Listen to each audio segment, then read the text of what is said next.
All right, let's rock and All roll. right, let's get started. All right. So we are here today. We're having an unveiling of a brand new feature available with Orchestry called the Workspace Review. But what we're going to do is frame that around a very common challenge that we see across the industry, and that's optimizing things that have fallen out of alignment. So we're here to talk about that problem. Michael and I will go through that, talk about some of the solutions that exist out there in the market with Microsoft, and then talk about a brand new solution that we're really, really excited to share with you today. So I have my colleague in arms here, Michael. How are you, Hello, Michael? everyone. Welcome, and thank you for joining us on this webinar. So my name is Michael Bisarik. I'm CEO and janitor here. Again, lots of experience in Microsoft 365. Super grateful that you're all going to be here. This is a really fascinating topic, I think, for us, Dave, because as we've been working with, hundreds of customers across the few years here, it's one of the things that we know every customer is having challenges with. And that challenge is you create a bunch of SharePoint sites and a bunch of teams, and maybe you have the archival process sorted at the end. But what happens in the middle when people are using these sites and they're using these teams and they're doing all of the things, right, that you don't want them to do? So they're adding shared links, or they're accidentally adding guests and owners and members. And how do you monitor that? And how do you remediate that? And what we, I think, set ourselves a challenge of at Orchestry is there wasn't a really good way to do that. And we think we have a really compelling solution for you. So really, really thrilled that you're all here. Again, if you need to get in touch with any of us or need to get in touch with me, all of my details are down below here. Thank And you, Dave. Michael. What an intro. Hello, I'm David Fanakar. I'm a director of product here, work really closely with Michael.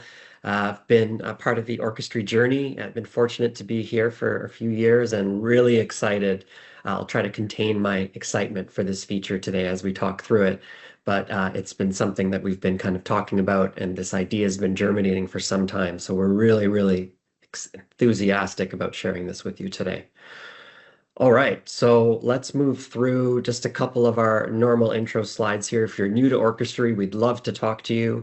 We help with templating, governance, security. We have an intelligent recommendations engine and a whole bunch more. So we'd love to talk with you. I suspect most of you know a little bit about Orchestry, so we're going to spend the majority of today talking about this new feature. We love engagement. I know Michael and I love the more chatter, the better in these webinars. So please feel free to use the chat or the Q&A. We have a little bit of a poll that we're going to use at the beginning here as well. And if you do want to get in touch with us, we love that. You can join us, follow us, or connect with us on X or on LinkedIn. And please continue the conversation with us there. So for today, we're going to talk about what is this big problem we're trying to solve and put that into context. We're going to then kind of segue into how Orchestry has helped with that problem and what this new feature allows us to now do. We're going to talk about the workspace review and then move into, I think, everyone's favorite part, the actual demo.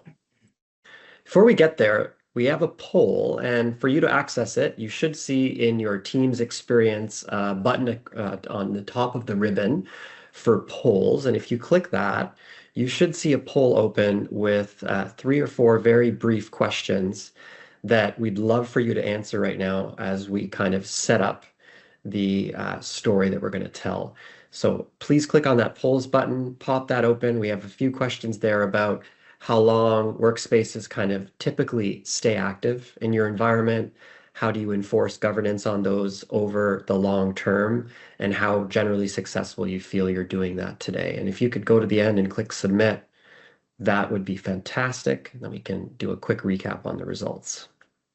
Yeah, don't click the there's a poll thing in the chat here. For some reason it doesn't work. If you click on view poll, that's Teams for you. But just click on the poll thing here. I don't know, when I get view poll, I get some strange error. But yeah, this is, and is this the default polls app that comes with Teams, Dave, or is this some third-party thing that we're using? No, we're not using the third party. We're using the built-in today. There we go. We've used Menti and some other things before. So we're starting to get some results here. 18 creeping up. We'll give it another couple minutes and then I'll close it. And then I think we can reveal the results, and those would be very fascinating to see. This poll thing's pretty decent. Good job, Microsoft, because the first iterations of these, as we remember, did were not work. terrible. Yeah. Basically. Terrible. All right. I'm going to close the poll here. Thank you for those of you who made it through. Sorry if I rushed some of you and you didn't make it in. I'm going to close this and let's see what we have here. So the first question we had was, how long does a team or site typically stay active in your environment? And we see a huge proportion of people here Oh, here we go, that Dave. I'm actually awesome. sharing the poll. I didn't realize we can do this, so we're This all is learning great. here today. There we go. Well You done. talk. I'll click here. So we can see here we've got, 86% of people are telling us that a team or site lives and breathes and exists for between 1 and 3+ years, right? So those short-term workspaces are very, very much a minority. So let's move to the next one. Now, we're curious, do you have established security and governance standards? This is just whether or not they exist, right? Not so much about your successful application of them. We have a mix here. We have half and half. So that's a good split to see. That's pretty common. How do you actually ensure that these rules are applied? And how do you make sure that when the rules are applied, they don't later drift away from what they're supposed to be and potentially stray into some dangerous territory? And we see here, this is kind of what I was expecting to see. The vast majority of you either don't monitor the drift at all, or you're really only catching the drift when a breach is reported. That's pretty common. I know most administrators are overtaxed. They don't really have the bandwidth, Michael, to kind of just proactively monitor this on a day-to-day basis. Yep. So this is really interesting to see. By the way, my response, I didn't realize I was going to show here. Of course, I would have said we have an automated way because we have Orchestry, but I just did this as a thing, so don't take my response here as truth. Oh no, we've revealed it's no longer a double-blind experiment here. Well, Oh that's no, okay. I put no as well. Okay. Awesome. So the last question was basically in light of that, and this is kind of obviously a segue from the previous question, do you feel that you're really being successful in monitoring this drift? And we can see here really strong number supporting the fact that we are not, right? 91% of people don't feel that they are. I'll hand All it back right. to you, Dave. Oh, there we go. You can even share these polls. Again, good job, Microsoft. All right. So if I reshare, it should boot you off. Yep. And I will just jump ahead here. Thank you for all of you for sharing those results. They're very interesting. So that kind of sets us up for obviously this conversation that we're having today, right? We're not surprised by those results. We see that across hundreds and hundreds of customers. This is a very common trend. And so we felt like it was a good opportunity to talk about the problem and then showcase a possible way to resolve it. So obviously, we have some organizations that have no governance plans in place, nothing defined. Some people rushed to remote work inevitably with COVID. Even if you do have them, if you're in that 50% of people that do have them, I think one challenge people usually have is that they maybe are somewhat successful implementing them for a period of time, but it's really hard to maintain the reins and that control over the long term. And as the polls show, most of our workspaces exist for kind of units of years, we're speaking, right? So a lot of things can happen. So let's visualize this. What does this actually look like?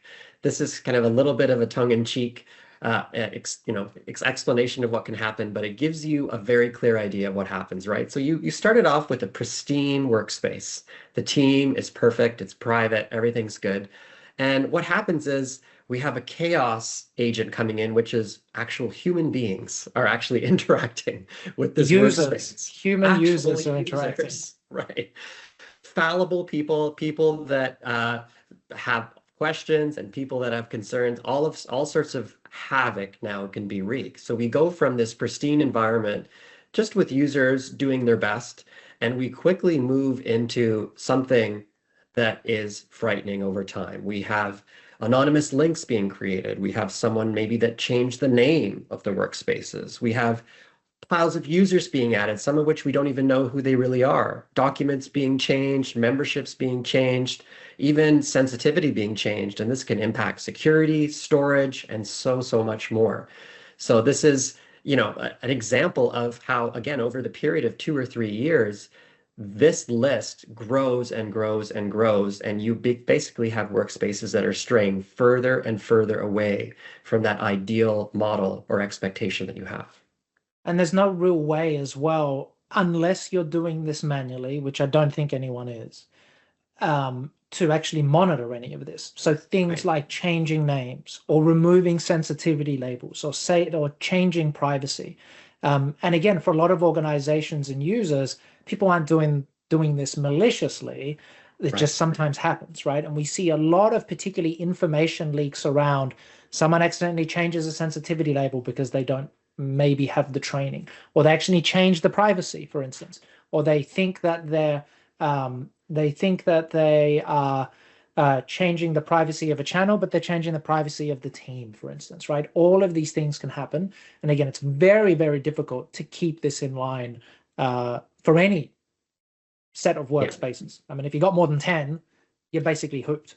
And of course, we've Right. got customers who've got tens, hundreds, or thousands through them. Thousands, tens of thousands, hundreds of thousands. And this is this burden that somehow gets placed on IT administrators, right? About, hey, by the way, we better make sure that we're not at risk of security or compliance slip-ups. Well, the IT administrators know that it's really just a ticking time bomb in most cases, right? Because they don't have the capacity or tooling to really monitor that. And this is costing organizations thousands, hundreds of thousands of dollars in additional storage, and not to mention the cost of a leak or a breach, right? Which you can often never even really put a price tag on. So this leaves this kind of expectation, or only real solution being that you have to maintain constant vigilance over your environment, and doing so manually without tooling is something that is just not feasible. Yeah, which no one, let's be honest, does. And there's a few reasons for this, I think, Dave. We'll talk about kind of the solutions that Microsoft offers, but no one does because A, it's really complex to set up all of these different types of policies and all of these different things. B, it can also get costly. I mean, some of these capabilities that you have to set up are going to be in different licenses or so. And then I think the third thing is because you're setting up these different policies across different features in Microsoft 365, your owners or your users who you want to be actively engaged in monitoring this and responding to this can find that experience super confusing when they're getting different types of alerts from different areas within Microsoft 365 and making that really, really complex. So we've got a slide up here in terms of there are solutions out of the box that you can do. So for instance, if you want to review users, for instance, you can set up user access reviews through Entra ID. If you want to have guest access reviews, though, you need Entra ID governance, right? That's expensive. That's another license that you have to define. I still can't work out how the licensing for Entra ID governance works. There's now also another license for Entra ID governance for guests. Really, really complex and really, really difficult to do. And then there's a bunch of other things as well through SharePoint Premium now, which again, quick tip, if you don't have SharePoint Premium, go get it. Just buy one Copilot license and you get SharePoint Premium for free. So do that. But again, things like sharing links, there's a way to report on those sharing links with SharePoint Premium, but there's no real way then to get users to go and action them, right? And there's some other nice things as well, things like inactive sites policies for inactive sites, or an ownership management policy is a new one for E3. It's just a lot, right? It's a lot to configure and it's a lot to understand. And we think it's far too complex to be able to do this for any person, right? We see most organizations, even with full-time M365 staff, trying to configure all of these policies and make them work and understand the interaction between them is really, really difficult and really cumbersome. Yeah, and as you alluded to, that's not even really getting into the adoption side, right? Is making sure your users can respond to these, understand what they are. So we have a few examples here. This is just 3 out of probably 8 or 10 different methods or tools you can use within these additional SKUs, or if you're paying for them, to do things like flagging inactive sites. That's a separate policy from doing an access review. And that again is a separate policy from doing a site ownership review. These are all maintained in largely different places, and they all have a little bit of nuance to them, and they don't really fit together in a seamless way. So that's kind of the options that you have right now is, you pay more for kind of incomplete and imperfect solutions as we've gone through, or you just wait for that day for that breach to be announced and you just stay poised and ready to take action when that's reported, which we all know is not good. So how does Orchestry help with this? Let's tell a bit of a story here, Michael, about how the history of Orchestry came about and how we help with this, right? So let's look at a workspace. This is the story of a workspace that we've called here our 2025 Corporate Strategic Planning, right? So this is a team. Yeah, and we talk Uh, about a workspace. We if you're new to Orchestry, sure. we call a workspace a team, a SharePoint site, a communication site, a Viva Engage community. Orchestry can work on all of these things, but just think of workspace as a team, a SharePoint site, a team site, a communication site, a Viva Engage community, all of those kind of things that people create to collaborate with. Right. And what you see is, there's a creation, and then very much in line with our poll results, we have probably 2 or 3 years of active usage of a workspace, and then at a certain point, we want to try to decommission it, right? So a lot of things can happen in this span of time, not necessarily maliciously. How can we help you? How can we protect against that? And rather than being reactive, be proactive. So with provisioning with Orchestry templates, we've long been able to establish these very rigorous structured templates that ensure that you're starting off on the right foot in terms of sensitivity, privacy, security, sharing, and all of that good stuff. So that helps you with the creation phase. Now, Orchestry also has a very robust archival and lifecycle management automation engine, which helps you make sure that when something does reach an end of life, it's properly categorized, classified, decommissioned, hidden, and it's only shared with the right people.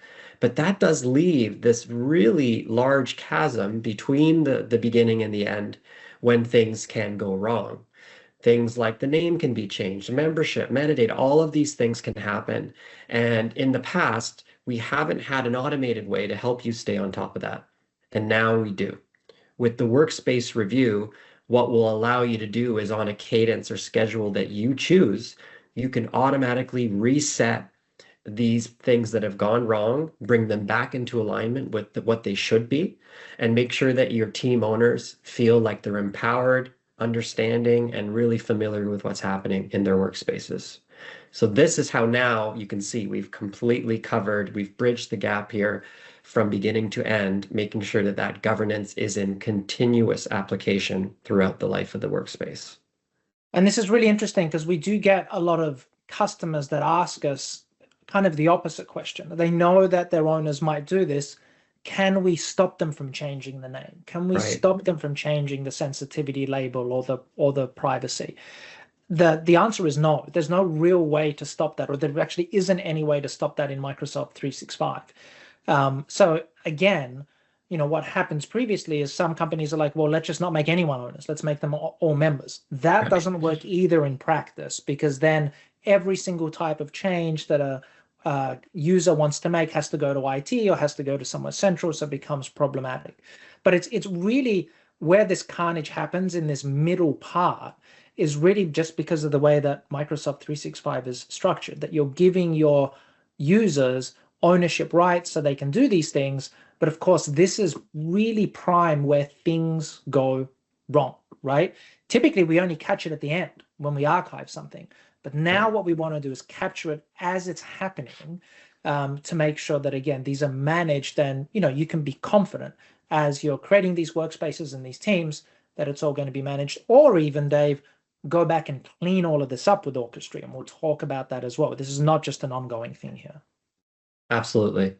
Yeah, there's a lot of ways to apply this to give you that peace of mind as an executive, as a leadership member, as an IT administrator, giving you that peace of mind that a process is running that is going to be reestablishing these standards on a regular basis without you having to manually check.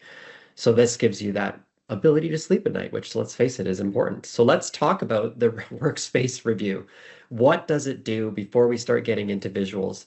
The idea, like I said, is that we've created an automated compliance and governance engine. So imagine this idea of governance rather than it being a policing activity. It's something that you can essentially put on autopilot with Orchestrate and watch the workspace review constantly fix things that have gone wrong. One of the benefits of this approach, rather than it being an administrator-only tool, is that instead of creating that disjointed kind of relationship between the team and its team owners or workspaces and their workspace owners. We instead empower them and help keep those owners accountable. Now they have a tool that will help them stay on top of this mess, which actually makes their job as an owner feasible for the first time. So that is key.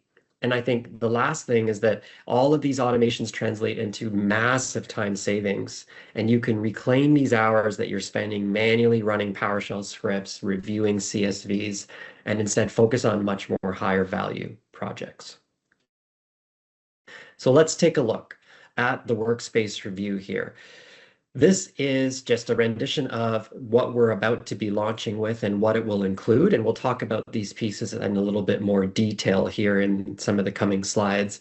But imagine this, put yourself in the shoes of a user, and what you're going to receive is just a very nice notification from Orchestry via Teams and by email based on that schedule that you as administrators have set. You'll be able to access this notification right within Teams, right within where you're already working. We'll give you the context of what we're going to be asking you to do. And we want to make it extremely easy and painless for you as a user, as your users, to be able to easily navigate issues, warnings, take those corrective actions, and then be on your way. Continue on to other things that you need to complete that day. And this process, by allowing you to scale it and send it out no matter how large your organization is, can have a really transformative impact on your oversharing risk, your constantly increasing storage metrics, your security posture, and turn something like this into something that looks a lot more like this. That's the goal. This stats-wise, when we looked at some of the numbers here, there's a lot of numbers that are frightening, frankly, to support this kind of feature. You know, the cost of a data breach is growing every year. We just see this number going up and up and up. We know that there are IT teams spending hundreds of hours trying to manage these things manually, and yet we're still finding the same result of breaches constantly occurring. And interestingly, I think when we look at some research like Gartner's, we do see like a really high percentage of organizations saying that just, because of all this, governance is one of the top 3 risks that they're currently facing in M365, and they're desperately seeking some kind of solution. So what can the Workspace Review do for you, and how can it be applied? As Michael kind of alluded to, it's something that's built in a flexible way, allowing you to run it once to do a kind of retroactive cleanup, or in parallel, create kind of a recurring schedule or cadence to make sure that things are constantly in compliance. So it could be a 30-day, a 60-day, a 90-day, whatever schedule works for you. Going through issuing these workspace reviews and getting them actioned by owners will help remediate ownerless workspaces automatically by promoting active members in the workspace. So that's a common governance challenge where workspaces have become ownerless due to people leaving and moving about the organization.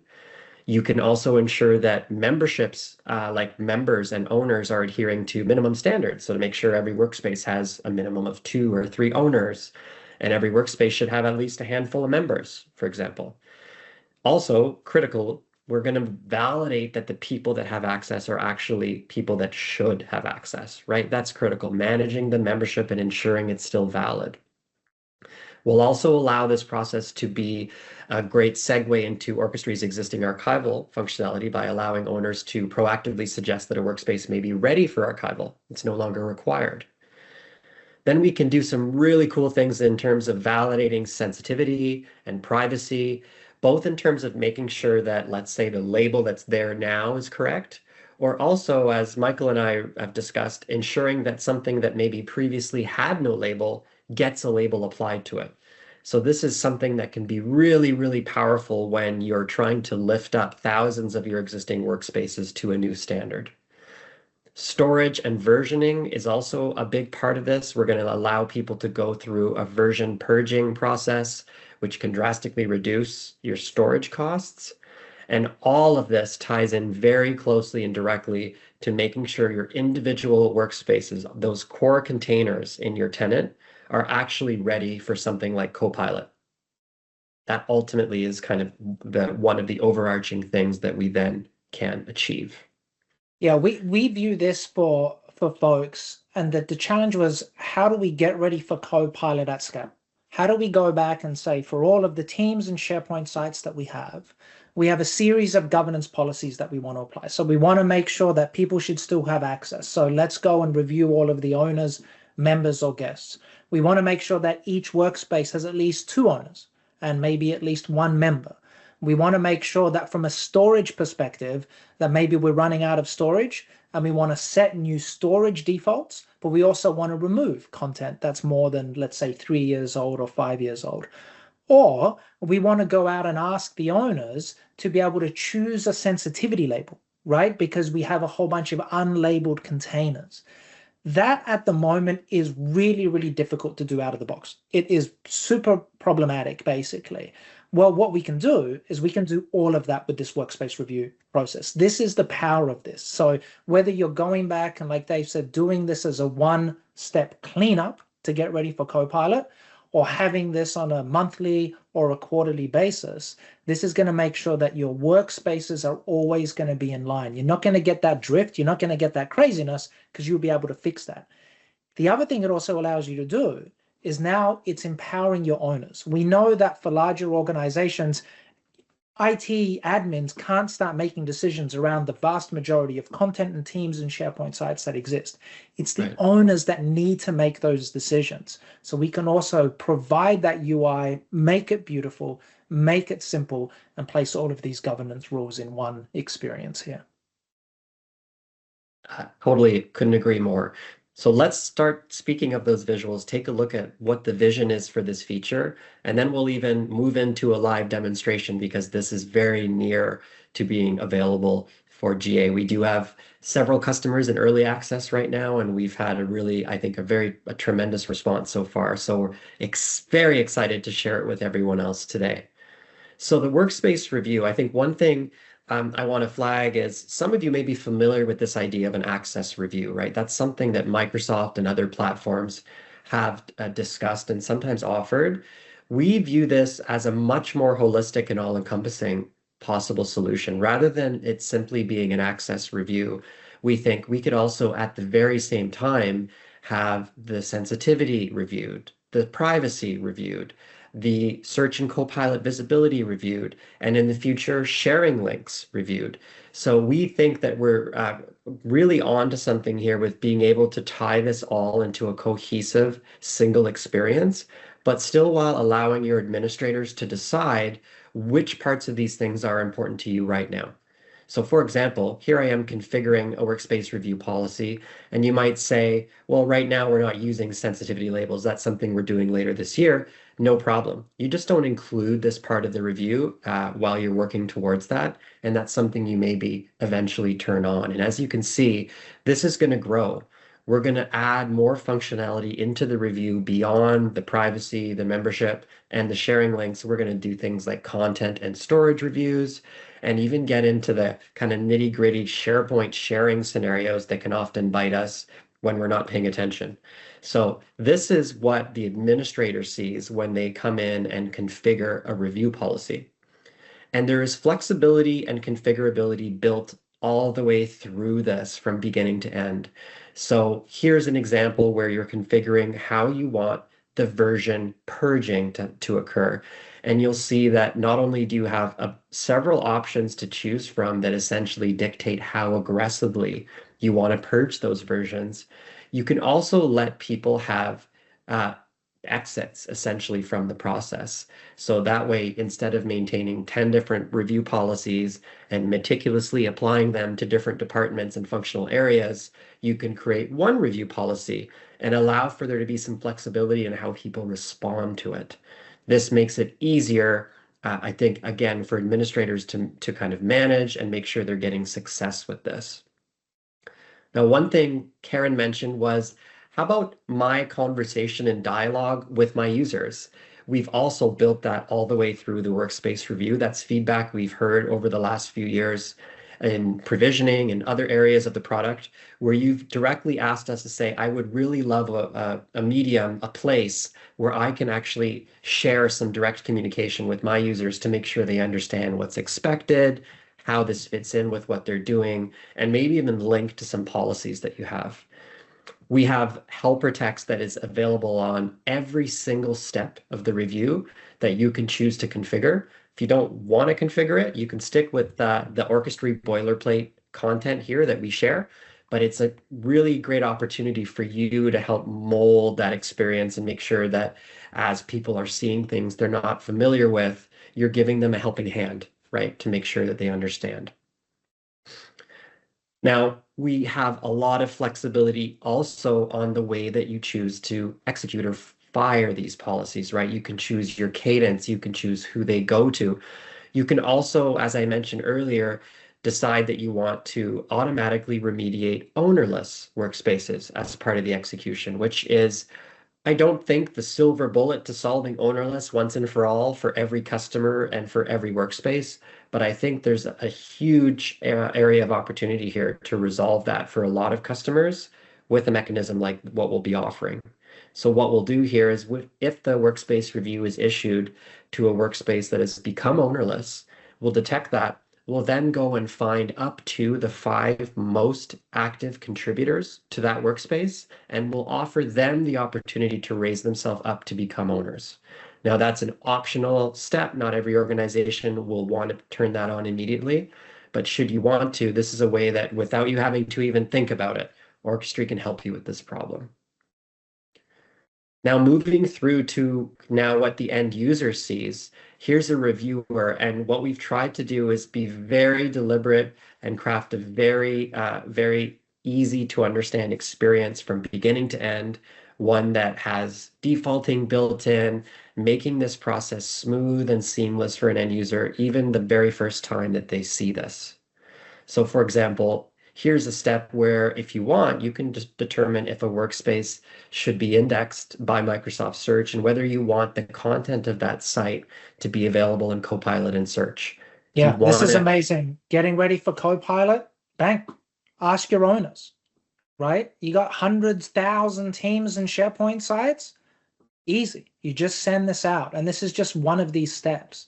But this one I really like because it's something that's simple, Dave, but so powerful. If you're trying to get ready for Copilot, ask your owners, right? Ask them for all of them. 1 site, 10 sites, 100 sites, 100,000, easy. Let alone everything else within this review. Absolutely. Yeah, and then to run this restricted content discovery option with Microsoft, you're running PowerShell, right? So this is just so much easier. And well, again, you're running brings in PowerShell, the owner. But like you said, Dave, you're running PowerShell, but how are you going to ask the 10,000 different owners? It's just not going to happen, right? And that's the challenge we just keep hearing over and over again. And I think for us at Orchestry, we've said this before, we believe that the only way you can do governance at scale in Microsoft 365 is having those owners involved some way. And that's one of the ways we think that some of the out-of-the-box tools fall short. And it's one of the reasons that we try to create these things which we think are beautiful and simple, right, from that end user side. But again, this is the sort of thing. So the search visibility and the Copilot readiness is amazing. This sensitivity one, I think, is incredible. Imagine if you're, again, trying to get ready for Copilot. You've got 2,000 teams. 1,000 of them don't have sensitivity labels applied, right? You might not know as an admin what those sensitivity labels are. You can now send off a workspace review. If there's no sensitivity label applied, you can force the owner to choose one, and then they can verify it on an existing basis. So again, we've tried to think about all of these things, but the time savings here to do a one-time cleanup for Copilot or for security is amazing, let alone then having these things fire on like a 30-day basis or a 60-day or a 90-day basis through here. But I think this sensitivity label one is great because we hear that a lot. We need to get sensitivity labels on our containers, right? But we have no idea what's in here. So we have no idea what sensitivity labels to apply. Now we can help you with this as well. Right. And I think oftentimes what people end up doing is they don't apply any because it's not feasible, or they apply a very strict policy to everything. And we all Yeah. know the consequences of that as Yeah, well. and then Right. everyone complains, and then they're slamming that stuff into Dropbox or they're putting in somewhere else, essentially. Absolutely. Yeah.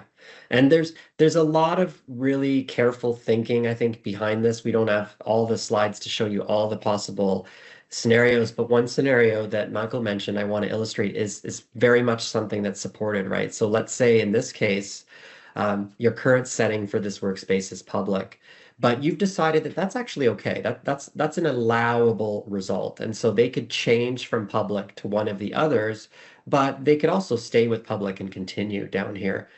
There are ways in the configuration of this to say public is actually not a viable Mm. or allowable sensitivity label. Even if that's what's currently applied, it will show that here, but it will be grayed out and force the user to pick a more appropriate label instead.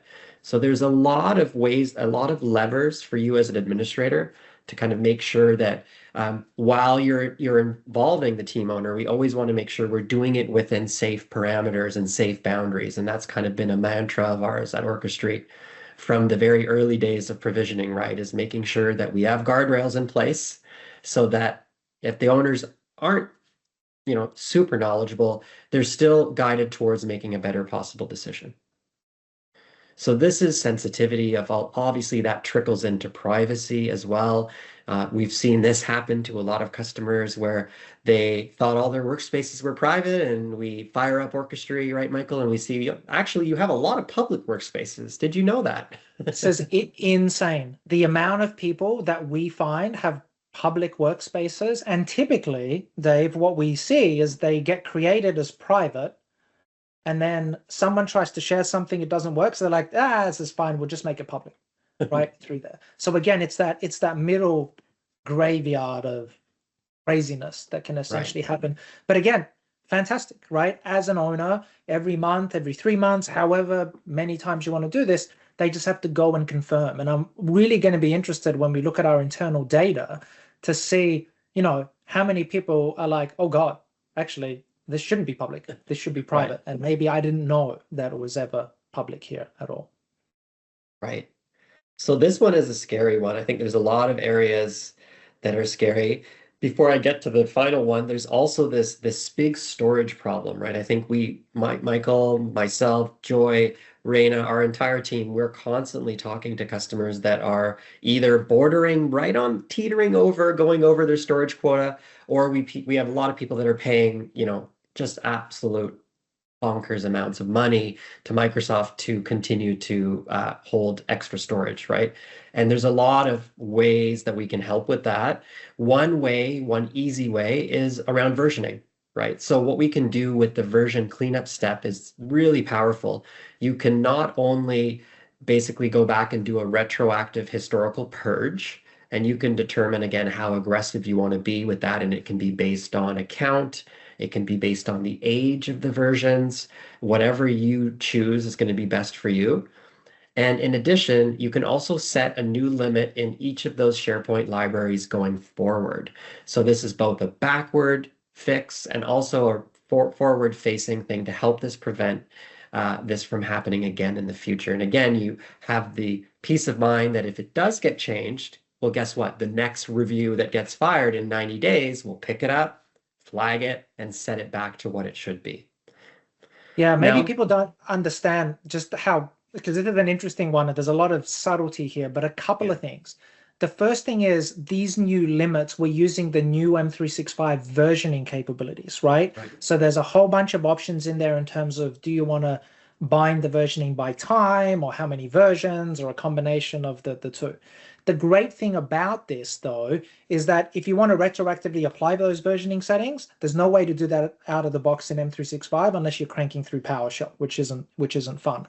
So again, you can use this workspace review now to go and do this cleanup. So what a really powerful thing is that ability to basically say, we're going to send off a workspace review.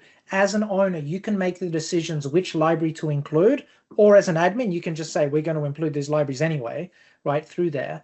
And you can say, what we're going to do is we're going to keep let's say, the most recent 100 versions and purge the rest as a one-time thing, and set up new version limits based on these new Microsoft pieces as well. So lots and lots of good stuff. Just a couple of questions here, Dave, while we go forward.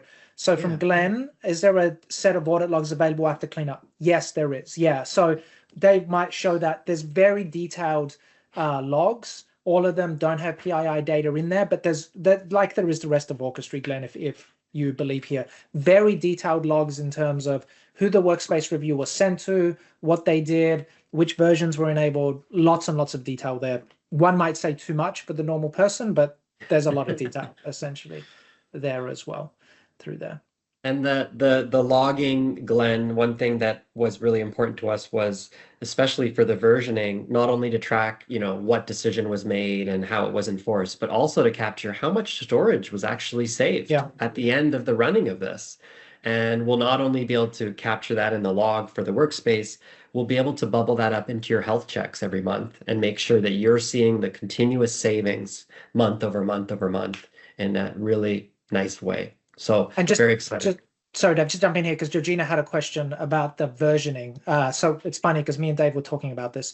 So Georgina, the answer to your question is, in the workspace review, there's going to be another option where instead of those old versions going to the recycle bin and then taking the 93 days, you can just blow them away straight away to get that storage back. So it's not what we currently have in our archival policy, but it will be part of this. So you'll get that version cleanup thing straight away. So no, you won't have to go and manually empty those recycle bins.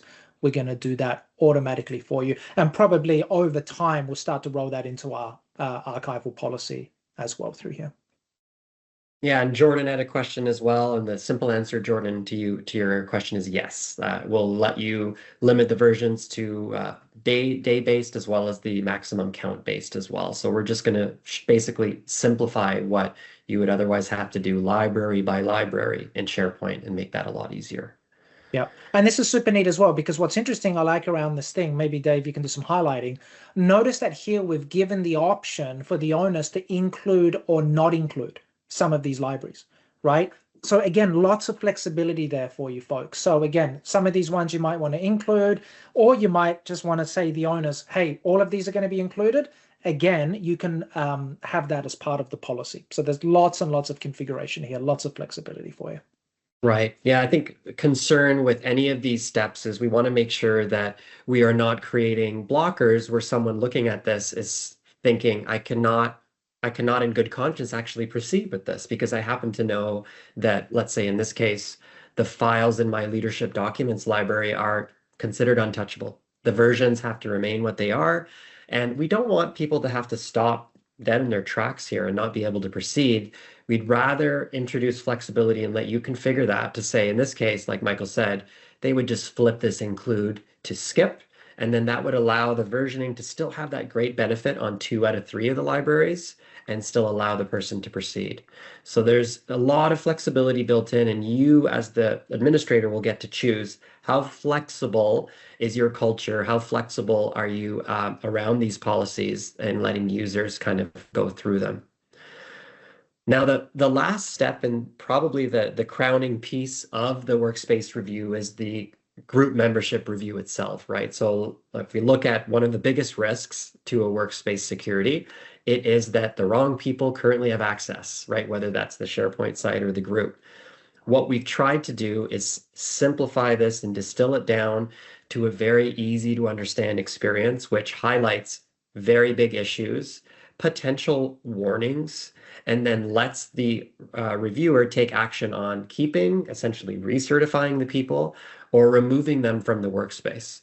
And there's a lot of really important callouts I'd like to make here. For issues, you can enforce minimum owners or members, for example. So you can make sure that if something has gone down to one owner, which is at risk of that person leaving and leaving it ownerless, you can say, no, we need to make sure you have a secondary, right? And that issue will prevent the reviewer from proceeding with the next step until they resolve it. The warnings are more of soft recommendations, right? So we're not going to stop you with these, but these are ways that you can communicate things that you would recommend they resolve, but you're not willing to say it must be done. So you have kind of some flexibility there again in putting those guardrails in place, and also guiding people towards the right outcome. There's a lot of detail in this table as well. Like if we look at the users, and I'll show you this in a real demo here in a moment, but you can see the full list of users with access, their activity. But one thing I know Michael and I are particularly excited about is this insights experience that we're layering throughout Orchestry. So rather than you trying to piece together for each of these users whether they should be kept or removed, we already collect a lot of that data and we can already make helpful recommendations or suggestions to you about certain users and help you make that decision much more quickly. So for example, Demi here has become unlicensed, right? Or Andy is a guest and maybe she's from a blocked domain. Or maybe we have someone whose account has been disabled because they were recently off-boarded, their account still exists, but they're not even able to get in. Probably not a good fit for an owner. So there's a lot of intelligence built into this, again, to make it easy and informative and using as many of those informative callouts as we can to aid the reviewer as they go through this process. Yeah, this is something that you'll start to see in Orchestry a lot, where these idea of us providing insights, right? So rather than just giving folks a set of data, I think it's really powerful where Demi here is not licensed, for instance, right? Or Mr. Full Name here, who's second here, is from a block domain, right? This idea that now we're going to make that process easier for your owners, easier for you as well, is going to be something that's going to be throughout the Orchestry platform. We essentially want to provide context to the information that Orchestry provides to help you make better decisions. And this insights piece is just the first thing of you start to see that all throughout Orchestry. And it's something that we're really excited about. Absolutely. And tying this up in a way that is not overwhelming to users was really important. So you'll see that on the last step of the workspace review, we give you a confirmation summary of what changes were made, right? We don't want people to make, errors by mistake. This is something that can easily happen in any platform. So here we're just giving you a quick summary. Here's the digest of what changed. So you added Orlando, you promoted John Doe, and you've removed Corey and Lana from the group. And then you can go about your day, continue your business, and work on other things. That's the important step. So think of this, folks. If you want to get security in place around membership in your entire Microsoft 365 environment, you could literally configure a workspace review policy, set up these membership rules, minimum owners, minimum members, maximum members, guests, attach that policy to all of your workspaces, send it out, and you're done. Like all of this can be done at such a massive scale. And Dave will jump into a demo here because the demo is great. Again, super easy, super powerful to do, not just once as a cleanup, but then going forward as well. That's why we're so excited about this. And Jeremy, thank you so much for your thing. Jeremy is one of our customers. This is real data. He has a team that has 859 owners. And I know, Jeremy, you've already asked about the maximum owner thing as well. Yeah, that was a good one. I was just thinking of it, Jeremy, because we spoke recently, thinking this exact number was drilled into my brain. But absolutely, we want to help with bringing all of these things back into that alignment, what is considered a kind of an organizational baseline. We want to help you get that control back and stop having to worry about it. So you can hopefully see the vision with this review is a single, holistic, unified process where we reach out at scale, we engage with your team owners, we give them the information, and we guide them towards resolving things that have fallen out of alignment. So the power of this is going to be huge, not only just for small organizations, medium organizations, but even the behemoth organizations, really, because there's simply no other way to do this at scale while collecting the information you need to make the right decisions. So Dave, we've got 10 minutes. Let's jump into the demo here.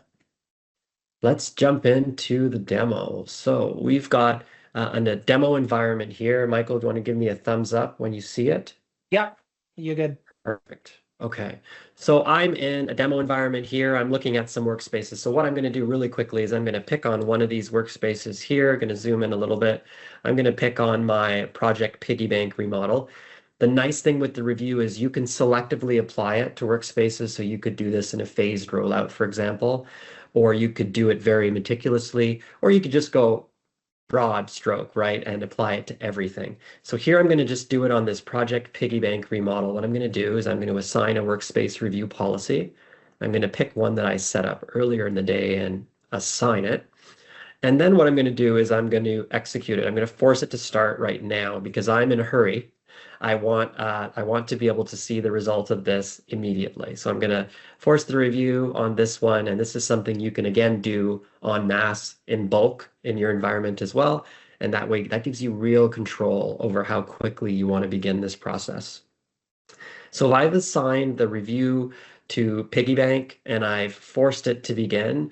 And what you'll see is users will get this nice email telling them that they have at least one task. In my case, I have 83 because I've been busy here preparing this environment.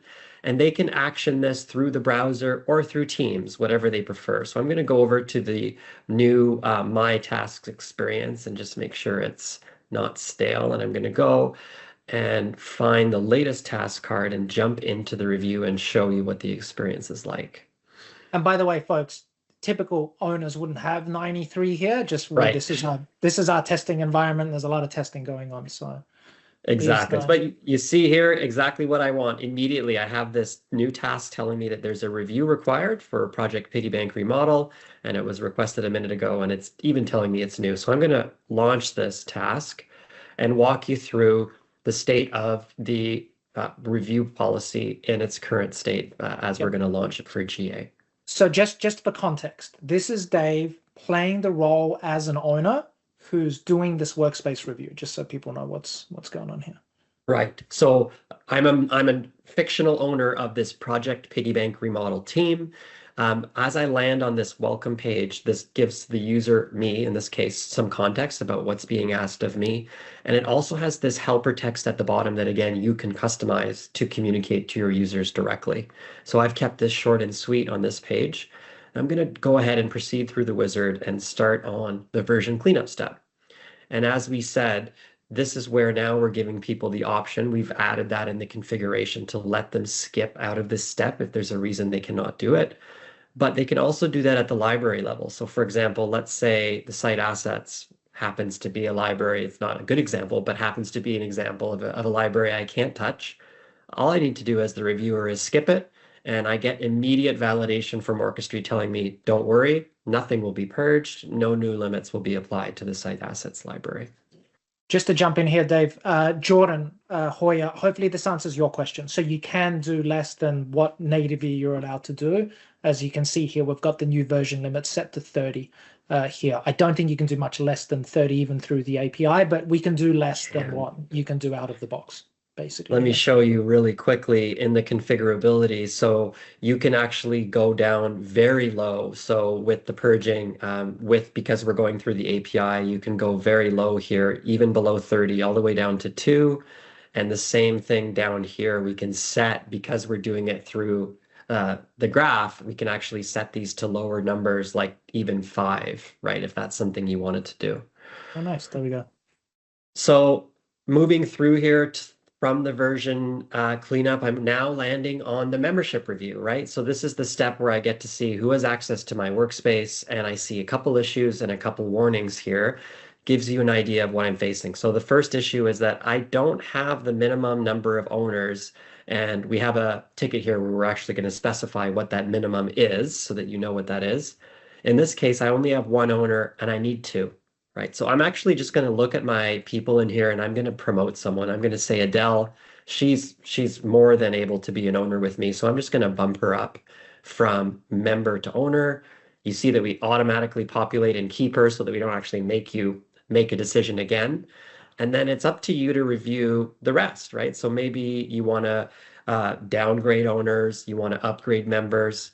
And here is where our insights are appearing already. We are launching with 3 insights for users: the unlicensed, the account disabled, and the blocked domain. And these can be helpful kind of guidance for people to say, these are reasons why I should not keep these individuals, right? And then once I've gone through that and I'm happy, I maybe choose to use the keep all or remove all to make sure that I've now I've gone through, I've made my decisions, I've made a few tweaks here. And like I said, very importantly, we don't want people to make an accidental misclick or anything in here. So again, we'll summarize for the user the changes that are about to occur. So in this case, Adele is being elevated and 3 people are being removed. That's going to change your new group membership to 2 owners, 7 members, and 1 guest. Yeah. Very easy. Yeah, and for some of you Orchestry customers who are using guest review policies, will probably see that this will supersede the guest review policy, because this does everything and more. They'll continue to work both in parallel, but over time we'll probably just move to this one. Yeah, and Karen, your question, this is right now a decision that's applying changes to the workspace level. It's not yet the tenant level.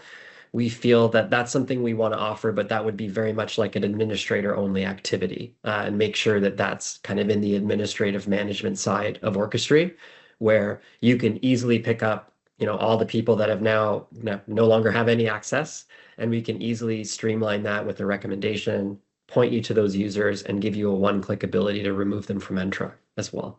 Yeah, a couple of questions here, Dave.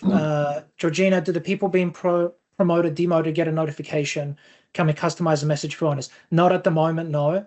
I haven't thought of that. That's not a bad thing. They'll get a Teams notification or an M365 notification, but nothing from there. Simon's got a good question, though. Typically in my org, these policy reviews are run by me, the admin. So the path of least resistance usually followed by the owners, which means they are ignored. Can these changes be enforced by a non-owner at all? Yes. So I think, Simon, do you want to show that? Basically, the answer is yes, Simon. There's a number of different ways, but one of the things that you can set up in the execution part where Dave's going to, let's imagine that this workspace is sent, so you can have it for specific users. You can send them all to yourself if you want to do that. But the other thing you can also do is set up a kind of path where if you send it to the owners and no response is received, then you can escalate it, and then you can escalate it to yourself, for instance, Simon or someone else. So you've got lots of options there. I know I'm going through here super quick because we're about to run out of time.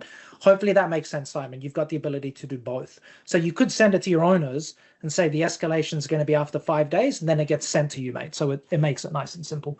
But lots and lots of, again, lots of flexibility here. We've tried to think of most sensible things that you would do. Yeah, and I just, I think the last thing I would say on that note is I think that the power of the review is where we're trying to get support from the team owners, empowering them to help us, and that really helps us with doing that at scale. I don't think it removes the need or eliminates the need for also having, Simon, the ability on the administrative side to make these decisions quickly without having to fire a review at all, right? I think there's both sets of tools are required. But we're very excited about the review getting out because that can have, we feel, a very big impact very quickly. And we're planning later this year to roll out every function that you see in the review would also be available to you, Simon, as a non-workspace owner to just perform as an Orchestry administrator. Yeah. So we feel those will work well together. Michelle, really quick, can you set up periodic reminders if someone has incomplete tasks? Yes. We do that automatically in a number of different ways. So the notification cadence here is one way, Michelle. There's another one here as well that we've got, but we're running out of time. Short answer is yes. That's it. Yeah. So with the last minute or so, I think we can maybe wrap up, and I'll exit out of this demo environment. And first of all, thank you everyone for joining us. This has been a really exciting webinar for, I know, Michael and myself to spread the word and get this out in front of people. We're really excited to see the impact that it can have for our customers. And if you have any questions about this, thinking about implementing this, or want to just answer a few more questions, please don't hesitate to reach out to one of us, and we'd be more than happy to chat with you about it. And before you go, if you are Orchestry customers, hopefully see how exciting it is. If you aren't and you want to be, we would love to have you. Feel free to reach out to us for a fully functional trial. Again, this feature is in early access, so you're not going to see it unless you're part of that program. Expect this to be coming here before the end of Q1, and some other really, really amazing features as well. some people were talking about sharing links and security. We're going to tackle that next. I mean, the next thing that we want to handle within Orchestry is how do we solve that SharePoint permissions nightmare that we know you all have. We've got some really powerful ideas and interesting around that as well. But if you aren't a customer, get in touch with us. We're nice people. The product is good. We know what we're doing, right? You don't want to go to the competitors. I think we do. We do a pretty good job. So feel free to get in touch with us. We'd love to help you out here as well. Thanks, Dave. Amazing. Thanks, Michael. Thanks, everyone. Appreciate everyone. Take Have a care. great day. Bye now. Bye-bye.